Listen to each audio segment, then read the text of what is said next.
అసలు ఇది ఎవడో గానీ ఆన్లైన్ లో నాకడంలో నెంబర్ 1 అనుకుంటా. ఉప్పు కారం వేయకుండానే 3,80,00,000 నాకిచ్చేసింది మొత్తం మహాతల్లి. పక్కనోడికి 100 రూపాయలు ఇవ్వాలంటే ఆలోచిస్తాము, అట్లాంటిది జస్ట్ వీడియో కాల్ కి 3,80,00,000. ఈ పైన కనిపిస్తున్న వ్యక్తి నకిలీ అకౌంట్ పెట్టి ట్విట్టర్ అకౌంట్ లో వాళ్ళ భర్త పక్కన ఉండగా న్యూడ్ కాల్ చేస్తే అవతలోడు ఆ తింగర నా కొడుకు అనాలి లేకపోతే ఇంకేమనాలో అర్థం కావట్లా 3.5 కోట్లు ఇచ్చేసాడంట. అసలు అంత కరువులో ఉంటే కనుక బయట వేరే దారులు ఉన్నాయి కదరా, ఆ దారులు పెడితే కనుక పాపం వాళ్ళ కడుపన్న నిండుద్ది కదా. ఎందుకురా ఈ అమ్మాయి పక్కన ఉన్న భర్త అయితే కనుక హైలైట్. అసలు సొంత పిల్లం చేత న్యూడ్ కాల్స్ చేయించాడు. ఈ వీడియో కాల్స్ ఆపోజిట్ లో ఉన్నవాడైతే కనుక 3,80,00,000 ఇచ్చేసాడు. అసలు నాకు తెలిసిన దగ్గర పిల్లికి బెచ్చం పెట్టాడు కానీ 3,80,00,000 ఎట్లా ఇచ్చేసాడో నాకు అర్థం కావట్లా. ఈ రోజు నీ ఫ్యామిలీలో ఎరిపప్పు అయిపోయావు, వాళ్ళందరూ పోలీస్ స్టేషన్ లో అడుక్కు తింటున్నారు. నీ డబ్బులు ఏమైనా వస్తాయా? రావు. ఈ హనీ ట్రాప్లు చాలా జాగ్రత్తగా ఉండాలి. ఈ ఫేస్బుక్ లో అవ్వచ్చు, ట్విట్టర్ లో అవ్వచ్చు, ఇన్స్టాగ్రామ్ లో అవ్వచ్చు, ఎవరైనా ట్రాప్ చేస్తే కనుక హాయ్ అని పెడితే మాత్రం బాయ్ అని చెప్పాలి తప్ప మనం ట్రాప్ అవ్వకూడదు. ఎందుకంటే అంత దోలేంటి, పక్కనోడికి 100 రూపాయలు ఇవ్వడానికి ఏడుస్తామో అటువంటిది 3,80,00,000. ఈ మధ్య చాలా కేసులు 20 లక్షలు, 30 లక్షలు, 1 కోటి రూపాయలు ఎవరికి నచ్చినట్టు వాళ్ళకి ఇచ్చేస్తున్నారు.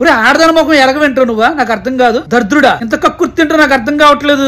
నీ బతుకు తేడా.